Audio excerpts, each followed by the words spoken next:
బాప్తిస్మం తీసుకుంటేనే పరలోక రాజ్యం దొరుకుతుందా అనే ప్రశ్న చాలా ముఖ్యమైనది. బైబిల్ ప్రకారం దీనిని సమతుల్యంగా అర్థం చేసుకోవాలి. రక్షణ బాప్తిస్మం వల్ల కాదు. బైబిల్ చెబుతుంది రక్షణ మన విశ్వాసం ద్వారా వస్తుంది. ఎఫెసీయులకు రాసిన పత్రిక 2వ అధ్యాయము 8 వచనము 9 వచనము. మీరు విశ్వాసము ద్వారా కృపచేతనే రక్షింపబడి ఉన్నారు. అది క్రియల వలన కలిగినది కాదు గనుక ఎవడునూ అతిశయపడ వీలు లేదు.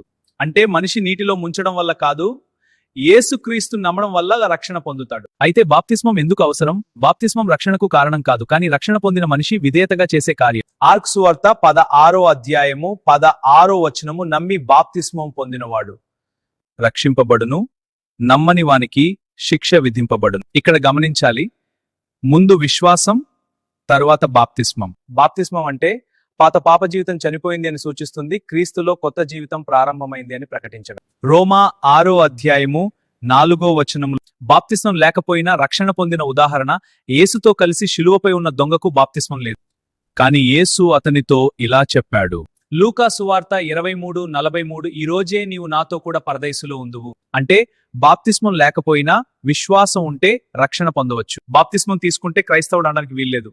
బాప్తిస్మం ఒక మంచి విధేయత, కానీ అది హృదయ మార్పు లేకుండా చేస్తే ప్రయోజనం లేదు. నేటి దినాల్లో తల్లిదండ్రులు పిల్లలు చిలకరి బాప్తిసం, జెండా బాప్తిసం, శిశు బాప్తిసం, తండ్రి కుమార పరిశుద్ధాత్మ నామంలో, యేసు నామంలో బాప్తిసం, ఇలాగా అనేక బాప్తిస్మాలు ఇప్పిస్తున్నారు.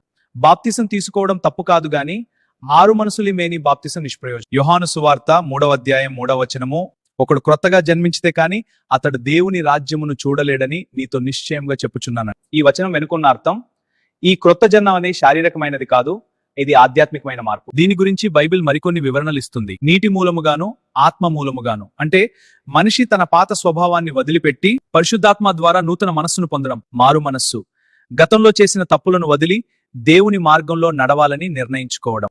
2 కొరింథీయులకు వ్రాసిన పత్రిక 5వ అధ్యాయము 17 వచనం, ఎవడైనను క్రీస్తునందున్న ఎడల వాడు నూతన సృష్టి, పాతవి గతించెను, ఇదిగో క్రొత్తవయ్యను. అంటే నిజమైన క్రైస్తవుడు పాత పాప జీవితం విడిచిపెడతాడు, కొత్త పవిత్ర జీవితం మొదలు పెడతాడు. నిజమైన క్రైస్తవుడి లక్షణాలు బైబిల్ ప్రకారం, నిజమైన క్రైస్తవుడు దేవుని వాక్యాన్ని పాటిస్తాడు, పాపాన్ని ద్వేషిస్తాడు, ప్రేమతో జీవిస్తాడు, క్రీస్తు మార్గంలో నడుస్తాడు. చాలా మంది ఇలా అనుకుంటారు, బాప్తిస్మం తీసుకుంటే లేదా పేరు క్రైస్తవ పేరుగా మార్చుకుంటే తాము నిజంగా క్రైస్తవులమని అనుకుంటారు. కానీ బైబిల్ ప్రకారం పేరు లేదా బాప్తిసం తీసుకుంటే క్రైస్తవులు అనబడరు. క్రైస్తవ్యం ఆచారం కాదు, క్రైస్తవం అంటే హృదయ మార్పు. పేరు మార్చుకుంటేనో బాప్తిసం తీసుకుంటేనో క్రైస్తవుడు కాలేడు. పేరు మార్చుకోవడం వల్ల మనిషి క్రైస్తవుడిగా మారలేడు.